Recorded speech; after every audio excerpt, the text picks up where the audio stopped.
Okay, now after learning how to use the grips and the editing tools in the grips, now we will be discussing more about the inquiry tools before going to annotations.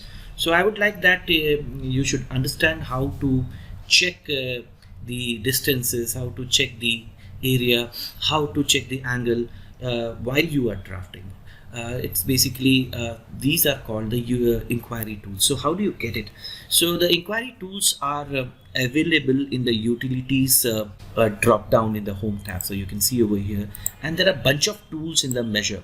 So you can measure the distance, you can measure the radius of an arc, you can measure the angle between the two lines, or you can measure the area. The first thing that I will be teaching you now is to how to measure the area.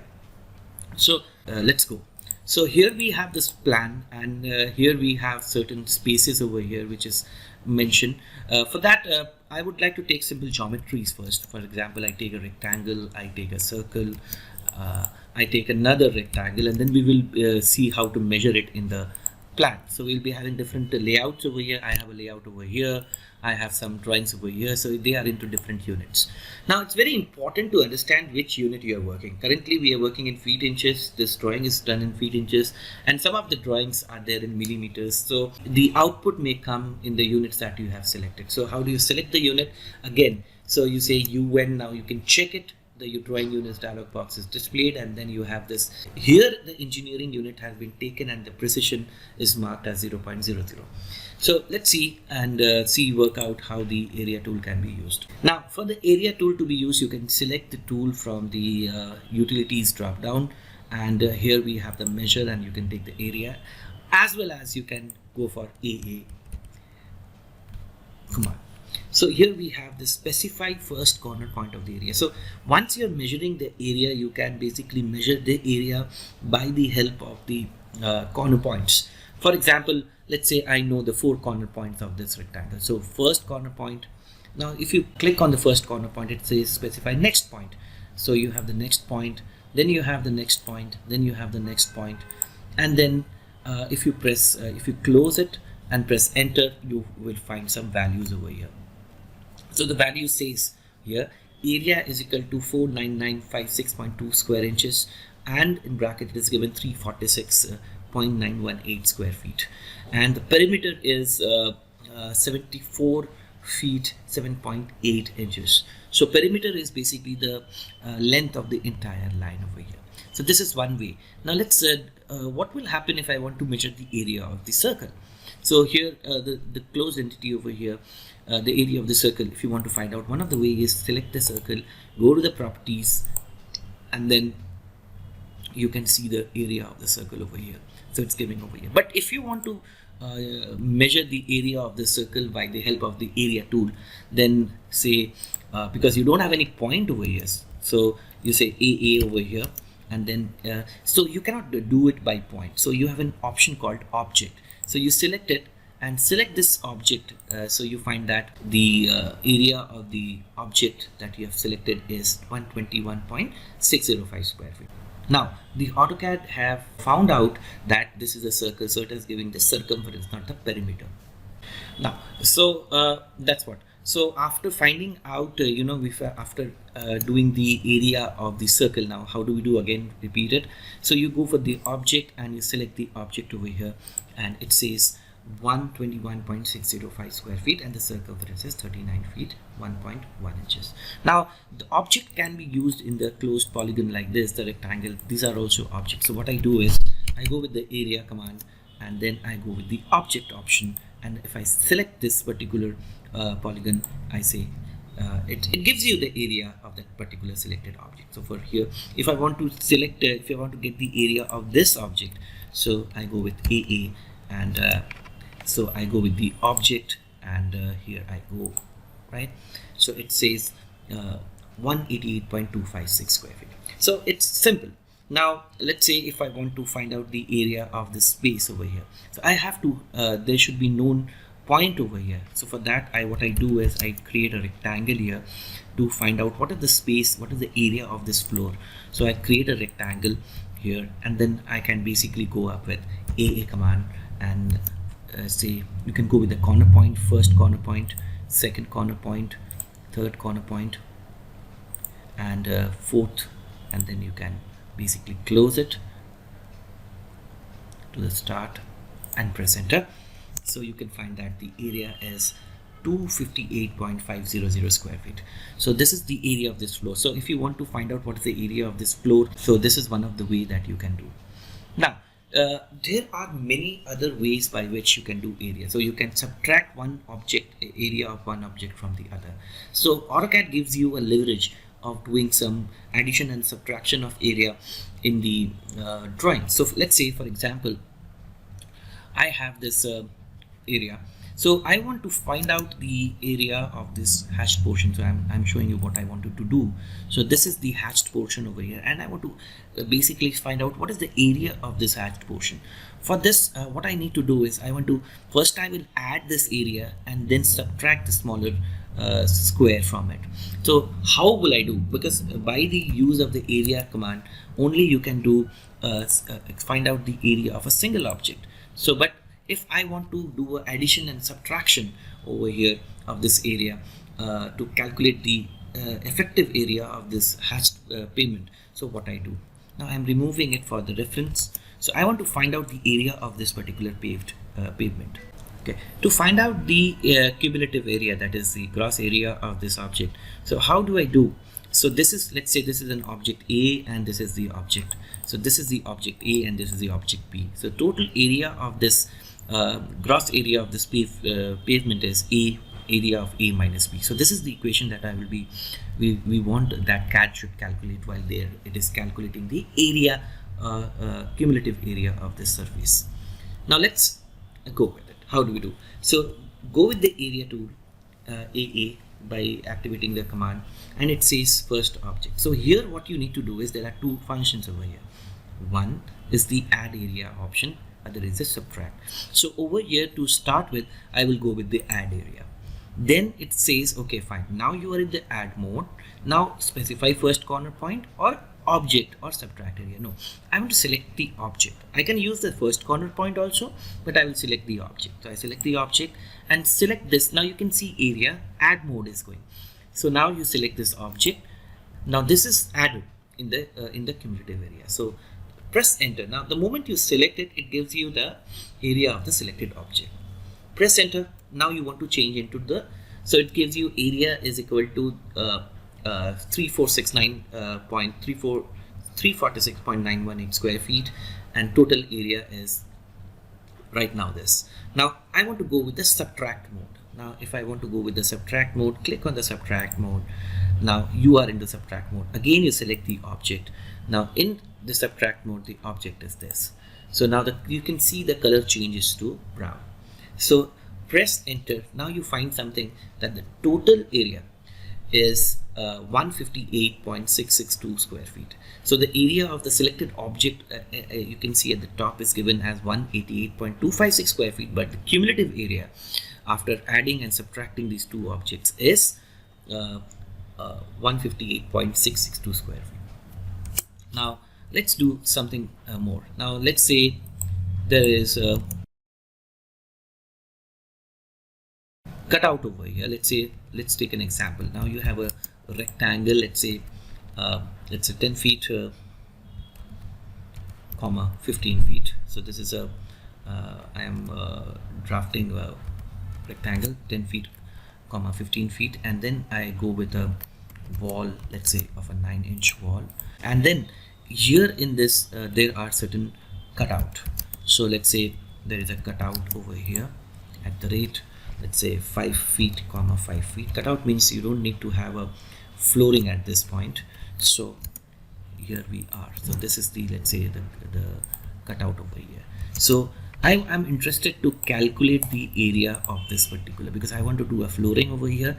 I want to calculate what is the floor area of this particular shaded part. So how do I do now? So here it's very simple. I will do subtract this for the floor area. So now I'll show you what are the areas that I require. Number one is this. So I give a different hatch pattern. So we will be learning about hatch So I give it a 10.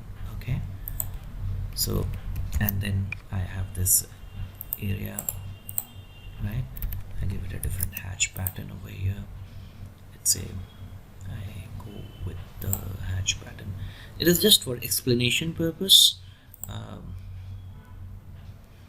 So let's say I give it a hatch pattern of this one.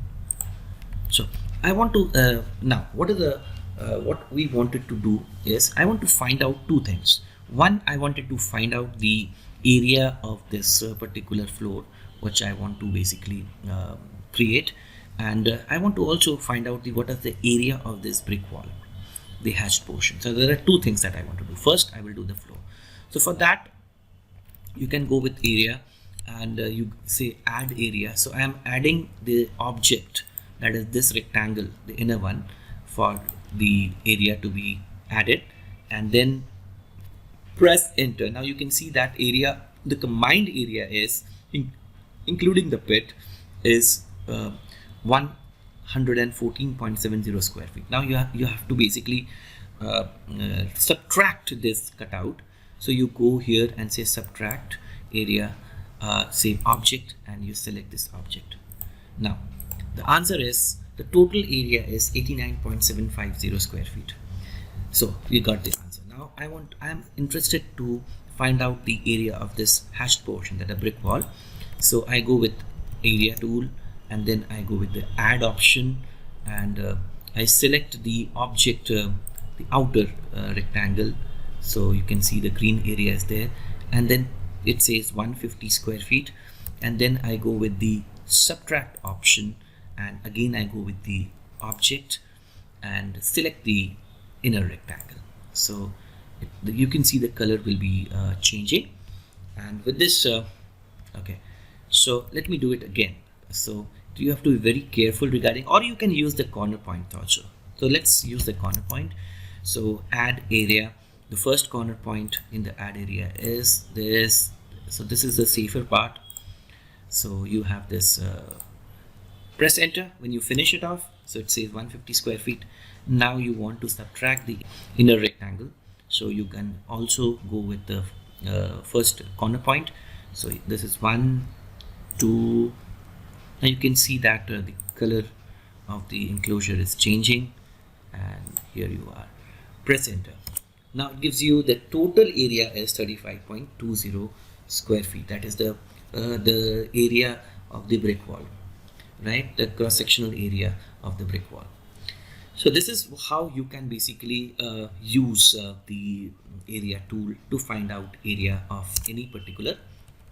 But then while you are hatching also, you can also use it for, like for example, when you learn hatch. So if you go to the property, so it will give you, AutoCAD will give you the area of the hatch line. So again, you can cross check with it, the cumulative area and the area. So in the hatching also you can find out the area. So for example, I select this one, this pattern, and you can see that. So there are numerous ways by which you can find out the area of the space in a civil drawing, in a drawing. Okay, so now the next tool that we are going to learn is, normally we use it as a distance tool. So distance tool is, it gives you the measurement between the 2 points. So if I say, so the command is DI, or I can go with the utilities and use the distance tool. So I use the command DI, and it's very simple. The first point, let's say I want to measure the distance between this point and this point. So it gives you the distance between the 2 points as 11 feet, and it also gives you the angle. Now see, again I use the distance command. So I wanted to select get the diagonal distance. So it is 25 feet 11.40 inches. So there is one option that you can see is the multiple points, where you can basically get the distance of multiple points. So now you can see that the moment you keep on adding the distances, the total distance comes as 49 feet 4.5 inches. So again, I would like to tell you what is the multiple point. Let's say you have a line like this and you do a distance command. So if you're not using multiple, it's only giving you single value between 2 points. But if you want to have the total distance of this line, so you can go with the distance command and then use the multiple option, and then you can go along with it and find out the total distance of the points. Next is to find out the angle of the between two lines. So let's say if I have a line which is inclined and I want to find out the angle between these two lines, so I will go with the angle tool, and here we have this and this. Press enter. So it's give you the angle is 130 degree. So this is something that if you have an arc and if you want to find out the angle between the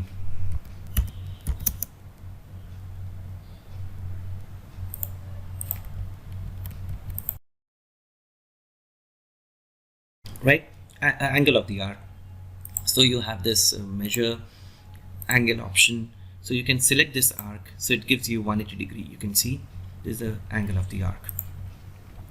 Or if let's say if you have some points over here and you want to measure the angle between the vertex point, let's say let give you an example. Let's say I have got 3 circles over here, right, and I want to measure the angle between the 3 circles with vertex at this point. So how do I do? So I go with the angle option, I specify the vertex. So over here press enter, and first angle vertex is this, so I will invoke the snap center option. So I want to find out, this is the vertex point, first point, angle end point, second angle end point. Now you can see that the angle is 63 degree. So what else I can do is find out the radius. It is very simple. Select the arc or circle, it will be giving you the radius of the and the diameter also. So this is how you do the inquiry tools, and these are very important tools in while you're working in AutoCAD drawing. So let's recapitulate. So this is the area tool that we did. Since then you can see that and apart from that there are certain tools like the ID tool and the list tool and the time tool. Let's do it one by one. See, do it very quickly so that you understand what is what. So let's say the list command. So if I do the list command, so if I have LI, so if I select any object, let's say if I select this particular line, so it will give you the entire listing of the object, what object it is, which layer it is, what is the area, what is the perimeter. So if I do a list with the li command, and if I use the list for this text, press enter, so again it will give you what exactly which style it is and how it is worked out. So list is basically listing the properties of the selected object in the drawing. Next is the ID. ID basically is the how it's very useful while you are doing a coordination drawing. So let's say if I want to find out the x and y coordinate of the center point of the circle, so I go with the ID tool and press the center point, and you can see that the x is equal to 64 feet and y is equal to 118 feet. So this is giving you the absolute coordinate value. So let's say if the center would have been moved to 0, 0, the ID of the center point would have been 0 and 0. So let's now you can see that the circle is over here at 0, 0. So if you go with ID command and if you click on it, you find that it is exactly 0, 0. So the ID tool basically gives you the identification of the point from the origin, right? So this is the function of the ID tool. And then you can have the time option. It gives you at what date it was saved and other things. It's a very useful option if you want to check the update of the drawing, how it is updated. So there are certain tools like and then you have the status. So if you type status in the drawing, so it will give you the status of the drawing. Let's say model space limits are like the snap resolution, grid spacing. So these are all the actual status of whether the snap is off, what is the current elevation, what is the current line type. That means what is the current status of this particular file while I am using the command. So you can try this commands over here. They are very useful command. And then you have the DWG properties, which gives you the drawing properties. So if you type DWG properties, DWG properties, so you can find it will give you the property of the DWG drawing, like the size and the location. So here we are done with the inquiry tools, and so there are certain things. If I want to, let's do a quick recapitulation of it. If I want to measure the distance between the stairs, now you can see that here it shows 7 inches. So if I want to find out the area of this particular face, I can go with area and find out the area of this particular space, right? So, and press enter. If I want to find out the angle of the soffit of this staircase, so I can go with the measure, and I can go with the angle option. So you can see that here I can click on it and find out the exact angle. So this is not a line, in fact. So in case it would have been a line, so it would have been selected. This is a typical example. So you have this angle over here. Angle is 42 degree. It shows because it is a line. And if you want to see the angle between these two lines, then you need to go with the angle tool again, and here you have this press enter for the specified vertex. So you have this angle option over here, press enter for the specified vertex. So this is the first vertex, this is the point, and this is where I want to basically see the angle. So angle is 96 degree. So this is the how you can basically measure the different entities in the drawing file. So next we'll be doing the annotation and text options. So before going with the text commands and learn about how we are going to do the annotations and text, I would like to discuss one of the very important things that we do while we work in the CAD files or the CAD drawings is the zoom command. So there are various zoom tools available in the AutoCAD software. So now we are going to discuss about the various zoom tools which are available in the AutoCAD software. So to see the zoom tools, you can press Z over here. Then you can see that there is center, there is dynamic, there is extend, previous, scale, window, and object. So I'm going to explain you all the tools one by one and see what is the relevance. So here you have this drawing over here. So let me so there is a lot of drawings over here in the screen. Here we have some drawings over here. Now what I used to do is previously when I'm not known to the zoom tool, so I press my scrolling button and do the zooming, but that is not the right way. The correct way is basically using the zoom tools from the software. So here we are. So another way of getting the zoom tool is from the navigation bar. So you go to the view tab and you can see that there is a navigation bar which is here. If it is not displayed, you can just go to the view tab and choose the navigation bar to display it. So here you have the zoom options over here. The options, you can do it from here also. The first is a zoom window that if you click on it, so and specify the corner of the point from where you want to create the window, drag to the point to create a box or a window, and that portion will be zoomed in your screen. This is the zoom window. Again, now zoom all is basically setting the drawing to the limits of the drawing. So if you say zoom all, again the screen will be set to the limits. So you can have the zoom all and the zoom window. Here we have the zoom window. Again, I want to zoom this particular portion, so I create a window over here so I can see that directly in my screen over here. So apart from that, if I want to basically use the zoom, so again I go with the zoom all and it is set to the limits of the screen. So I can do it from here also, from the command Z, and I select the window option and create a window, and it will be seen in the screen. And then the other things that you can see that the zoom previous, that means the previous zoomed object will be seen. So Z, you can see previous zoom previous view would be seen in the screen.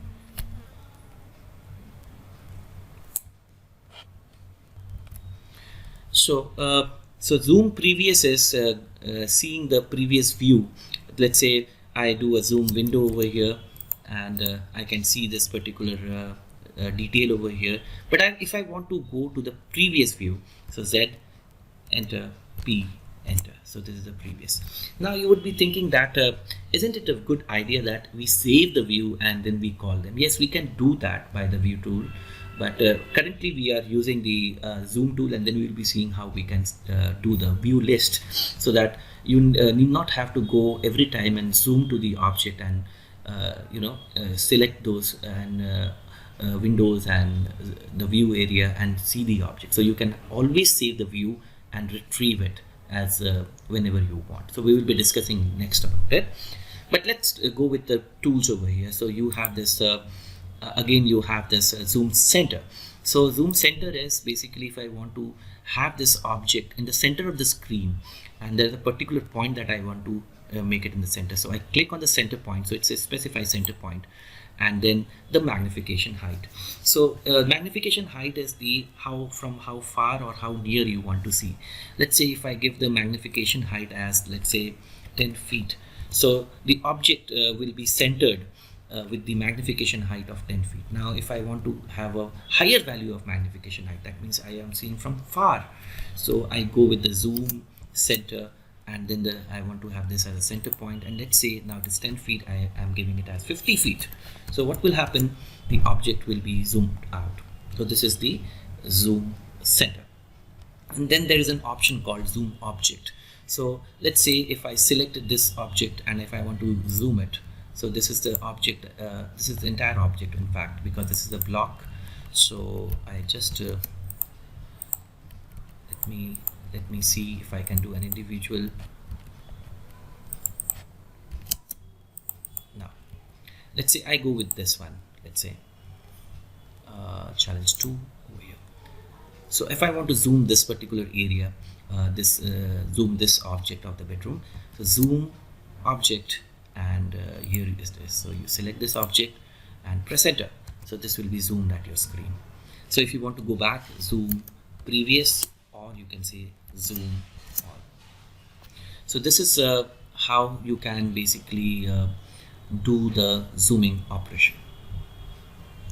So again in the zoom there is another option called the real-time zoom. So it is not mentioned over here, but you can get the real-time zoom from here.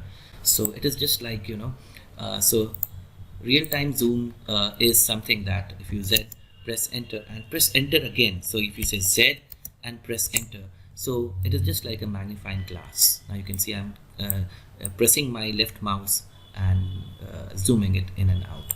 So let's try with this particular view. Zoom enter, that is a real-time zoom, and I can do a real-time zooming of it.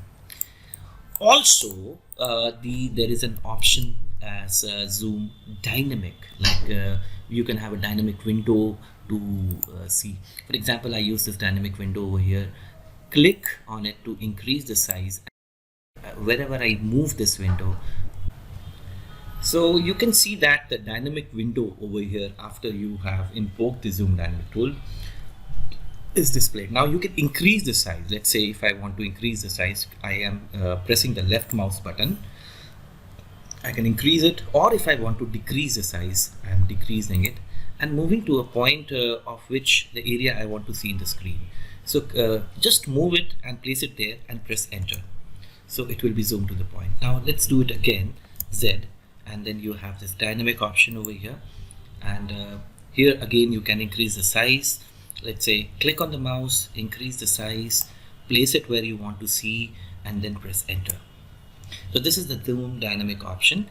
And apart from that, there is something called the zoom scale option. So we did the center, we did the dynamic, now we'll be doing the extend and the all, and before that we will be taking about the scale option. So zoom scale is something that you are scaling the view that you are seeing. That, for example, this is a particular view, and if you want to go for a scale option, say S scale, and there is, let's say if I want to have a scale factor of twice, so so you press 2 and you can see that it's zoomed inside and nothing is seen. Now again, zoom, scale. If I want to have a scale of 0.5, so again it will so zoom, scale, and then let's say 0.1, so it is seen over here, and then you keep on doing this, reduce the scale, let's say scale 0.1, and so now if you want to have a zoom scale of 1, so it goes inside. So zoom, scale, let's say if you want to have a 0.2, so you can do. So in order to get the entire drawing, what you say is zoom, enter all. So the zoom scale is used in the layouts normally, but it is not preferable to do the zoom option in the model space area. So there are two areas, one is the model space and one is the paper space. So it will be when we will be doing the layout, then we will see how the zoom scale works. So the view scale increase. So let's say if I have a particular view scale, and if I want to go for a zoom scale, and if I say if I want to have 0.5, right, so the zoom scale, the view scale changes over here. So if I want to have, let's say twice, or let's say zoom all. So if you want to have the scale of the let's say compared to what you're seeing right now, so you have this, there is an it says about NX or NXP, you can write, let's say zoom scale, and if you write 0.5 XP, that means from the previous view it is getting scale 0.5. So zoom scale, let's say if I want to have 0.5 XP, that means again you have to write this 0.5 XP, again it is going out, zoom out. So if you want to have the zoom scale and you say 2 XP, that means it will go inside. So this is how you can basically have the twice scale or a half scale of the view, right? But you have to write XP, but if you don't write the XP, it will be taking an absolute value. That it was doing is the zoom 1, it is taking an absolute value. So if you say the scale factor as, let's say 0.5, so it's taking an absolute value. So absolute value is taken by the machine, and it basically calculates the actual scale factor of the entire drawing, and then it gives you a narrative of the scale factor. But once you're doing with the zoom scale, so you have to say that okay, from the previous I want to go with 0.5 XP. So the CAD understand that you are zooming it from the previous view. So this is the zoom scale, and then there is a zoom extent, and there is a zoom all. So you can see the screen over here, the week 4 challenge is there. So here we have, so the zoom all means you have a limit. So the object which is inside the limit of the screen is zoom. So zoom all is the when you have a limit and the object inside the limits are seen. And similarly zoom extent is same, but the difference is in the zoom all means it is showing the entire screen with the limit, and zoom extent is basically it is giving you the extent to which the drawing is made. For example, if I make a drawing here, let's say somewhere here, so let's say, and if I say just out of the screen, so if I say zoom extent, it will show like this. But let's say if I erase this and the extent of the drawings is basically to this, only in this area, so if I say zoom extent, so it will show me the entire. So if I erase this image, so if I say zoom extent, so again zoom extent is basically the extent of the drawing till which all the drawings are made. So it's showing all the drawings in the screen. Zoom all is basically showing all the drawings within the limit of the screen. So this is all about zoom. If I have missed something, let me check. So here we have, then we have the zoom in. So you can have the zoom in option and the zoom out option. All right, so you can obviously go with zoom in and zoom out. So this is where the zooming operation are there in CAD. Now the other thing is that what I was talking about is saving the view. Let's see that how we can save the view. For example, if I want to save this particular view and I want to restore it later on, so I have the V option over here. So I can go with the view, this is the view manager, and here in I can go with the new option. Let's say I name the view as, let's say 1, and take all the default option, the current display, the boundary is the current display, and this is what you want to save the view. So in the model view, the view 1 is and then you can apply it and it is saved.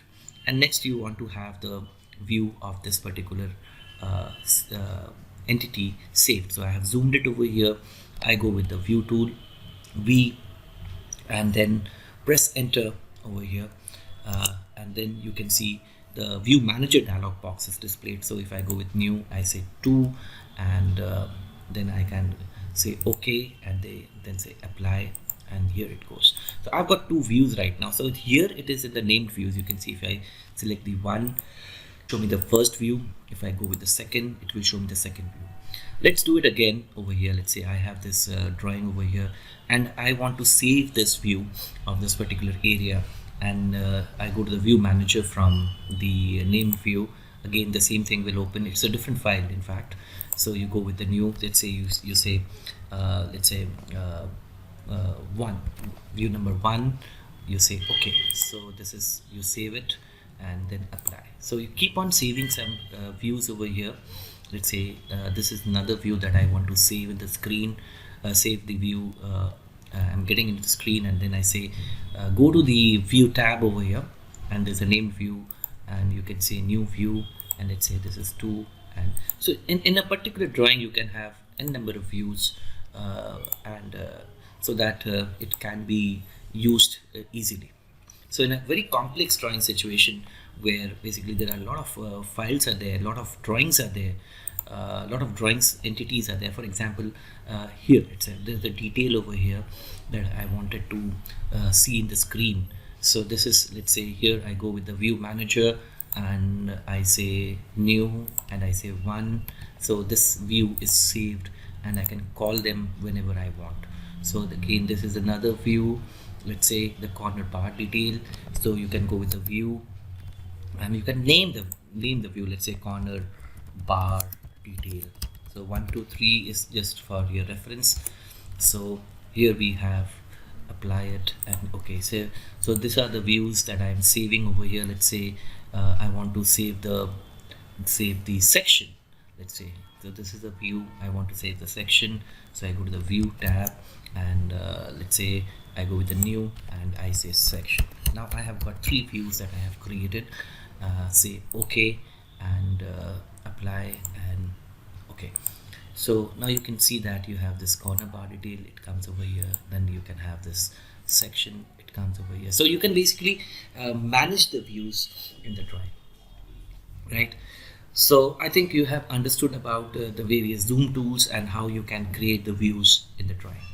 So now we will be taking you with the annotations. So right, annotations and what are annotative objects. Hopefully you by now you can basically use all these tools in the project that you will be doing. Okay.